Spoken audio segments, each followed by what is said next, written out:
Au sommet de cette édition, le Burkina Faso a désormais sa première usine de traitement des résidus miniers.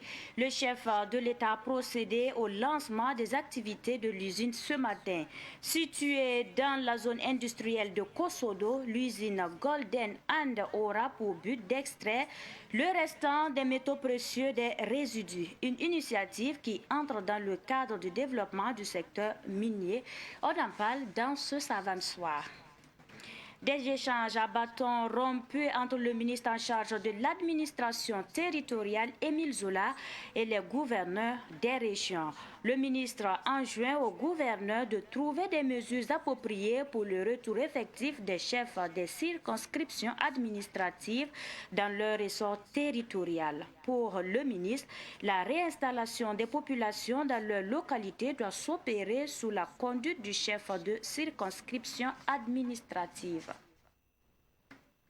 Ce sont les principaux titres de cette édition. Mesdames et messieurs, bonsoir. Ravi de vous retrouver et merci de nous choisir pour vous informer. Je vous l'annonçais en titre, le Burkina Faso se dote d'une usine extractive des métaux issus des résidus miniers. Il s'agit de la société And Golden SA. Les activités de cette usine de traitement des résidus miniers ont officiellement été lancées par le chef de l'État. Les détails avec Fatih Sankara. Il n'est plus question pour le Burkina Faso d'exporter les résidus miniers pour des traitements à l'extérieur.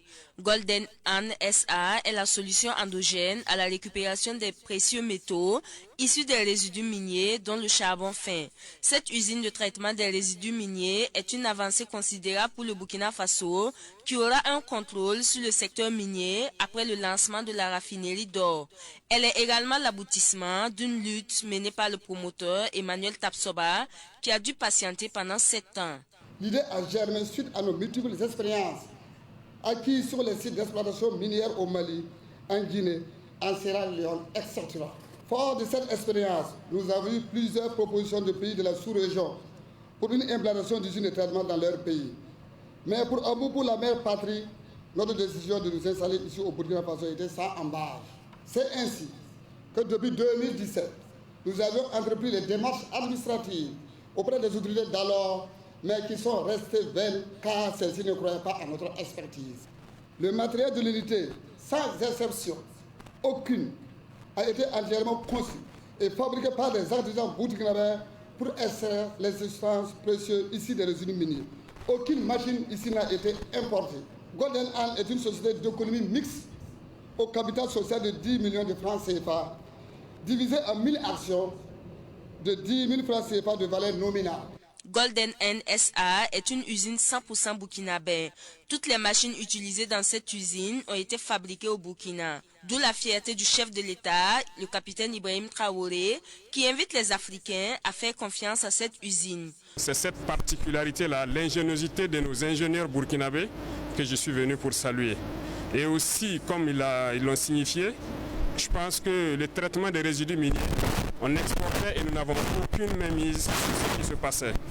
Donc c'est vraiment une évolution positive du contexte de souveraineté et donc de prise en main de nos ressources. Et c'est inviter donc nos pays voisins d'Afrique de l'Ouest et d'Afrique centrale à maintenant migrer vers le Burkina Faso avec les résidus miniers parce que nous avons la technologie sur place pour le faire. Et encourager donc tous les ingénieurs qui ont la capacité d'inventer, que nous les croyons et que nous sommes prêts à les accompagner. Et le secteur privé donc à investir au Burkina Faso parce qu'il faut croire au Burkina Faso. Golden And SA ou la main d'or a déjà conclu des contrats avec des sociétés minières. Ses prévisions de chiffre d'affaires annuel sont de 2 milliards de francs CFA. L'État burkinabé détient 40% des actions. Elle génère 174 emplois directs et indirects. Et puis, l'association Tengyalgré de Boussé lutte contre le changement climatique à travers la construction de maisons de type voûte nubienne. Elle a initié un projet dénommé Émergence d'un marché de la construction bioclimatique abordable dans la région du plateau central du Burkina Faso. Le lancement officiel du projet a eu lieu aujourd'hui au siège de l'association à Boussé. Micheline Zongo. La voûte nubienne est une construction réalisée sans tôle, sans fer et sans bois. Elle est faite de matériaux locaux. Pour l'association Tiendialagré de Boussi Ati, la réalisation de ces voûtes nubiennes dans le plateau central permettra de lutter contre le changement climatique et de réduire le coût des constructions. L'association Tiendialagré, c'est une association qui travaille beaucoup, surtout sur le changement climatique, pour la sécurité alimentaire. Mais si on parle de changement climatique, il y a beaucoup de choses qui rentrent dans le changement climatique. Vous voyez que côté maison, ça demande beaucoup pour lutter contre le changement climatique. Si vous n'avez pas une bonne maison, avec le vent, avec beaucoup de choses, inondations, bon, c'est compliqué. Donc c'est ça qu'on a essayé d'initier ce projet et pour mettre ça en place au niveau de Gourouéro. Voûte nubienne, c'est la maison adaptée. C'est pour lutter vraiment contre le changement climatique. Des matériaux locaux, c'est adapté à tout le monde. Le projet, émergence d'un marché de la construction bioclimatique abordable dans la région du plateau central Burkina Faso, sera réalisé dans les communes de Boussé, Nou et Souroukbila. Il favorisera la formation d'une 50aine de jeunes. La construction de ces voûtes nubiennes évitera aussi l'émission de grandes quantités de gaz carbonique. Le changement climatique, c'est vraiment une réalité au Burkina Faso. Si on a des habitations adaptées, ça va contribuer à réduire les effets des changements climatiques dans la province du Gourouéro et voir le Burkina Faso de façon générale. C'est d'inviter la population à s'adhérer au projet, de prendre le projet à bras le corps parce que c'est leur projet. Ce projet est estimé à plus de 119 millions de francs CFA. Il court jusqu'en 2025. Le ministère de l'administration territoriale sonne le retour des circonscriptions administratives sur tout le territoire national dans sa dynamique de reconquête du territoire. Le gouvernement veut la présence de l'administration dans toutes les localités, surtout où les populations ont été résilientes. C'est ce qui justifie cette rencontre des gouverneurs des régions avec le ministre en charge de l'administration territoriale ce matin. Les détails avec Germaine Farama. Selon le ministre de l'administration territoriale, 96 chefs de circonscription administrative ne résident pas de façon permanente dans leur circonscription. Il est donc impératif que l'administration soit présente là où les populations sont restées résilientes. Pour le ministre, la présence de l'administration sur tout le territoire est capitale. Dans toutes les circonscriptions administratives où il y a un détachement ou une unité de force combattante, les chefs de circonscription administrative doivent y résider. Cela s'impose d'autant plus que la réinstallation des populations dans leurs localités respectives doit s'opérer sous la conduite du chef de circonscription administrative dont la présence rassure non seulement les populations, mais également les autres acteurs. Sans demander d'aller dans des endroits où les conditions sécuritaires ne le permettent pas, il reste pertinent qu'il ne faudrait pas attendre que les populations réclament le chef de circonscription administrative à coup de manifestation avant d'agir. Ces échanges ont regroupé les gouverneurs, les FDS et les autres corps de l'administration. Pour ces représentants du chef de l'État dans les différentes régions, cette rencontre avec la hiérarchie permet de discuter sur certaines incompréhensions. Le Nord est une zone à fort défi sécuritaire. Les chefs de circonscription administrative, les gouverneurs, les hauts commissaires et préfets que nous sommes ont des difficultés de collaboration avec les forces de défense et de sécurité, surtout les responsables. Bon, donc je pense que cette rencontre-là va mieux cadrer les orientations, les instructions. Et là, arriver sur le terrain, bon, chacun saura quel rôle jouer pour qu'ensemble on puisse effectivement accomplir la mission. On va exposer les situations au ministre et puis bon, voir ce qu'il y a lieu de faire. Il y a des coins où c'est faisable, il y a des coins effectivement où c'est un peu difficile. Par exemple, là où je parle, par exemple à Titao, pour arriver, il faut forcément par les airs. Et pour aller par les airs, c'est l'armée seule qui a les moyens. De toutes les manières, on est obligé d'appliquer les instructions du ministre et puis lui rendre compte des difficultés qui vont en découler. Le ministre a profité de l'occasion, interpellé les représentants de l'autorité dans les régions sur les dysfonctionnements liés à l'exécution hors délai, des insuffisances à corriger. Pour une administration performante, le ministre les a exhortés à lutter contre la corruption et la lenteur administrative en réprimant s'il le faut les agents fautifs. Alternance à la jeune chambre internationale Ouagadougou, la doyenne. Un nouveau président exécutif vient d'être élu et installé dans ses fonctions. Il s'agit de Léonce Dao. La cérémonie de passation de charge a eu lieu le week-end écoulé et c'était sous le regard de Daouda Yameogo. Aboubakar Traoré passe officiellement le flambeau de la jeune chambre internationale Ouagadougou, la doyenne à Léonce Dao. Un mandat de 12 mois placé sous le signe de l'engagement collectif. Mon objectif cette année, c'est envoyer encore plus de membres à Ouagadougou, la doyenne. On a un effectif, c'est vrai, mais un homme, un mandat, ça passe vite. C'est envoyer le plus de membres possible à Ouagadougou, de venir profiter de cette école de la vie qu'est la jeune chambre, de venir apprendre également et de servir la communauté. D'ores et déjà, Léonce Dao dresse son programme d'activités. 4 grandes activités sont en vue. Il y a 4 grands projets que nous avons au programme. Les projets CASP, les projets entrepreneurs leadership au féminin ELFA et les projets Business Forum. Cette année également, nous allons apporter des innovations à ces projets-là pour que Ouagadougou, la doyenne, continue toujours de rayonner et ait un impact positif dans le domaine communautaire au Burkina Faso et en particulier à Ouagadougou. On a également un grand projet cette année, c'est la rencontre internationale d'amitié qui se tient chez nous au Burkina Faso, qui va regrouper des pays comme le Bénin, la Côte d'Ivoire, le Togo et le Niger. Le Nigeria également, donc ce sont les grandes lignes du projet 2024. Cette cérémonie de passation de charge a été marrainée par l'artiste musicienne Justine Zigani, alias Tines la déesse. Elle salue le travail abattu à la jeune chambre internationale Ouagadougou, la doyenne. Parce que c'est vraiment des jeunes dynamites. Voilà, je vois qu'ils mènent... ce qu'ils font déjà, c'est admirable parce que c'est des jeunes combattants et des jeunes braves. Voilà, que je les ai côtoyés pas longtemps, pas peu de temps. Je vois ce qu'ils font. Voilà, j'apprécie beaucoup et j'ai vraiment du respect pour eux. Je tire mon chapeau et je les dis merci de m'avoir pris comme marraine. La passation de charge a eu lieu au cours d'une soirée gala dénommée Doyenne Andover Gala. Elle est d'ailleurs à sa 2e édition. Et puis l'actualité internationale. Le président français Emmanuel Macron a décidé de réarmer démographiquement la France après la publication des dernières statistiques selon laquelle la natalité en 2023 en France est à son plus bas niveau depuis les guerres mondiales. Mais sa position ne passe pas aux yeux des Français et se trouve en parfaite contradiction avec cette politique et déclarations passées.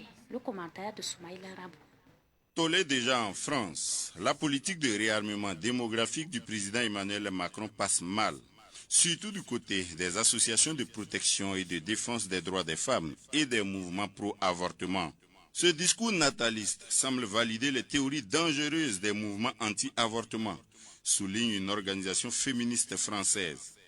Des citoyennes françaises vont jusqu'à marteler « Laissez nos utérus en paix », signe que le président français est en déphasage avec son peuple, du moins la frange féminine, mais pas seulement. À analyser de près, le jeune président français de 47 ans est en conflit avec lui-même. 2 faits majeurs militent en faveur de cette idée. Son propre contre-exemple et ses déclarations de 2017 sur la natalité et la démographie en Afrique.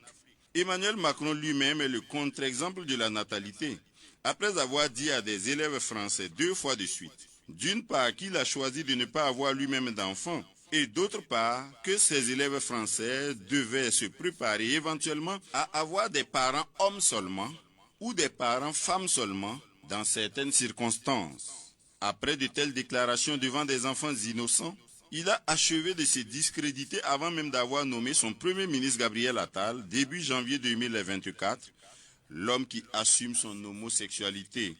La société française n'est pas étrangère à cette situation. Elle qui devait savoir à quoi elle s'engageait en élisant le mari de Brigitte Macron à la tête de la France.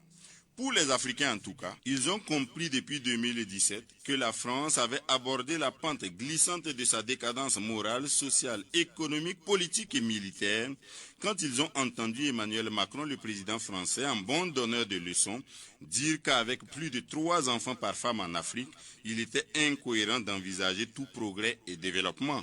C'est pourquoi ces Africains se demandent pourquoi 6 ans après Emmanuel Macron, sauf s'il est frappé d'amnésie, propose aux Français un réarmement démographique qu'ils refusent aux pays africains. Décidément, les contradictions à l'Élysée sont devenues quotidiennes. Après les contradictions sur les coups d'État au Niger et au Gabon, après les contradictions sur l'Ukraine et le Sahel, après les contradictions sur les droits de l'homme en Palestine et en Israël, après. Finalement, est-ce que les Français savent ce qu'ils veulent? Est-ce qu'Emmanuel Macron sait où il conduit le bateau français? La réponse bientôt. Et nous poursuivons avec l'actualité sportive. Les étalons du Burkina Faso, qualifiés d'office pour le 8e de finale de la CAN 2023, jouent le classement face aux Palancas Negras d'Angola ce soir au stade de Yamoussoukro à 20h GMT. Des supporters de l'Union nationale des supporters des étalons donnent des pronostics allant en faveur des étalons. Ils sont au micro de Ketoura Semporé, notre envoyé spécial. Mon pronostic, je ne cherche pas trop 1-0. 1-0 pour le Burkina et c'est bon. Parce que le match sera un peu difficile. Mais 1-0 et on valide notre billet. Le match sera dur, mais on va gagner 2-0. Mon pronostic, c'est la victoire. Parce qu'on a besoin de 3 points seulement. Quoi qu'il en soit, de nombre de buts, on veut la victoire seulement. Merci. La victoire, c'est 3-0. 3-0 qu'on gagne. Je pense que nous, on va gagner 2-0. Burkina Faso 2, Angola 0. C'est ça là. Angola, Burkina Faso 2-0. Ça là, 2-0. Burkina Faso à Angola. Battez. Angola 2-0. Ça là, merci. Et puis, la contribution des jeunes dans la promotion du développement et de la cohésion sociale, c'est sous ce thème que s'est jouée la finale de la première édition du tournoi de football Maracana, civisme de l'arrondissement numéro 1 de Ouagadougou. Le tournoi est organisé par le conseil d'arrondissement numéro 1 de la jeunesse de Ouagadougou avec la délégation spéciale du dit arrondissement. Cette édition a été remportée par l'équipe Fontaine FC le dimanche dernier en présence de Daouda Yamou. Débuté le 15 septembre 2023, la compétition a opposé 12 équipes des 6 secteurs que compte l'arrondissement de Ouagadougou. C'est un tournoi qui vise la promotion du civisme et la cohésion sociale. Parce que de nos jours, nous voyons beaucoup que l'incivisme grandissant est une cause du non-développement. Donc nous avons voulu vraiment amener les jeunes à comprendre que le civisme est un vecteur de développement et que nous devrions travailler ensemble à respecter vraiment les règles de notre pays et aussi à cultiver la cohésion sociale. Le président de la délégation spéciale de l'arrondissement de Ouagadougou a salué cette initiative du conseil d'arrondissement des jeunes. Alors ce sont des sentiments de joie qui m'animent ce soir. Et comme vous l'avez si bien dit, nous sommes dans un contexte où le civisme, le vivre ensemble et la cohésion sociale sont en tout cas des conditions pour que nous puissions ensemble reconquérir le territoire national. Et nous sommes ce contexte, je voudrais que les populations elles-mêmes s'entendent et cela commence par la jeunesse. Donc c'est des sentiments dont on voit que la jeunesse dans le se mobilise pour en tout cas promouvoir le vivre ensemble, le civisme et la cohésion sociale. La première édition du tournoi Maracana Civisme de l'arrondissement de Ouagadougou a mis aux prises La Fontaine FC et Falcom FC. C'est l'équipe La Fontaine FC qui a remporté le trophée au tir au but. Elle empoche une enveloppe de 80 000 francs CFA, un jeu de maillot, des médailles en argent et des ballons. Falcom FC, classé deuxième, repart avec une enveloppe de 60 000, un jeu de maillot, des médailles en argent et des ballons. Rappelons qu'avant cette finale, un match de gala a opposé la police municipale à une équipe des jeunes de l'arrondissement de Ouagadougou. Et puis pour terminer, la 7e édition de l'Open international de Ouagadougou, Coupe du monde de jeux de dames, s'est ouverte le week-end dernier à Ouagadougou. 9 pays compétissent pour le podium de cette World Cup 2024. Zakaria Kaboré, Samuel Moko. 9 pays prennent part à cette 7e édition de la Coupe du monde de jeux de dames. Parmi ces pays, il y a des habitués comme le Cameroun, la Côte d'Ivoire, mais aussi des nouveaux comme l'Angola et le Tchad.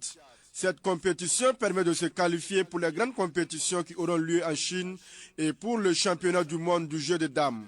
Le président de la Fédération burkinabé de jeux de dames a précisé que les règles du jeu sont celles appliquées sur le plan mondial. Les règles n'ont pas changé. Et il faut préciser que c'est une compétition de la Fédération mondiale. Donc c'est les règles de la Fédération mondiale qui est appliquée. Et la preuve aussi que c'est à l'issue de cette compétition, il y a des qualifications en vue pour le championnat du monde et aussi pour des compétitions en Chine où il y a au moins 3 ou 4 compétitions là-bas. Donc c'est une compétition vraiment phare pour l'Afrique et aussi en particulier pour le Burkina. C'est la seule compétition qui nous permet aussi de se qualifier pour les mondiales et d'autres compétitions. Le jeu de dames, c'est un jeu de l'esprit, c'est un jeu de concentration. Donc il ne faut pas être perturbé dans sa concentration. Toujours selon le président de la Fédération burkinabé de jeux de dames, le Burkina Faso, pays hôte, a son mot à dire dans cette World Cup 2024. Nous avons notre champion national qui joue, qui est vraiment bien, qui est très fort aussi. Et celui qui a été le vice-champion mondial de ce jeu l'année passée aussi joue. Donc vous avez entendu à la cérémonie d'ouverture là, c'était eux les porte-drapeaux de la délégation burkinabé. Donc ces deux jeux-là, nous pensons que vraiment on compte beaucoup sur eux. Et derrière eux, il y a des jeunes talents qui suivent et des gens qui rivalisent aussi avec eux. Donc nous pensons que cette année-là, en tout cas, nous pensons aussi avoir une satisfaction du point de vue et victoire ou en tout cas tout ce qui est comme gain quoi. Mais il faudra aussi compter sur le détenteur du titre, le grand maître venu du Cameroun, Jean-Marc. Je sais que le challenge est grand à relever, surtout que cette année le plateau est très relevé avec des adversaires coriaces. On a le Tong Guntis Valneris qui est naturellement un des favoris, le champion d'Afrique Joël Haché qui est ivoirien et Diagassam du Sénégal. Donc oui, je vais donner une fois de plus le meilleur de moi parce que Ouaga c'est déjà un peu ma seconde ville, le Burkina est ma seconde patrie. Je viens dans ce pays tous les ans et j'ai déjà mes habitudes. Donc en lion indomptable, je me battrai, je donnerai le meilleur et j'espère qu'à la fin, j'accrocherai au moins une place au podium. La World Cup 2024 du jeu de dames se déroule du vendredi 20 au dimanche 28 janvier à Pacific Hotel. C'est l'essentiel de cette édition. Merci pour votre attention. Bonsoir.